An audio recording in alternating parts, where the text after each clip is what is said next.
শুনতে তিতা হলেও কিছু সত্য কথা। এক অবহেলার সন্তান সব সময় ভালো হয়। যারা ছোটবেলা থেকে আদর পায় না, তারা জীবনের কষ্ট আগে শিখে ফেলে।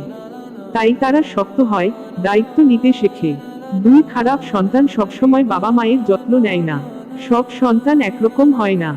কেউ বড় হয়ে বাবা মাকে ভুলে যায়, এটাই কঠিন বাস্তবতা। তিন আদরের সন্তান বেশিরভাগই অসহায় হয়। অতিরিক্ত আদর মানুষকে বাস্তবতা থেকে দূরে রাখে।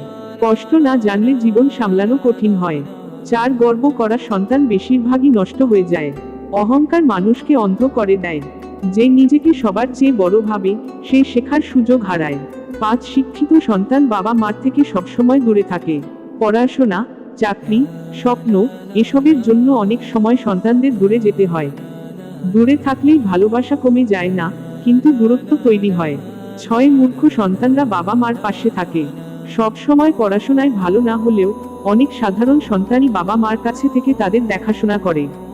সাত মা বাবার অসুস্থতার সময় গরিব তারাই সেবা করে। টাকা দিয়ে সেবা কেনা যায়, কিন্তু মন থেকে যত্ন নেওয়া যায় না। ভালোবাসা আর দায়িত্ববোধই আসল সেবা শেখায়।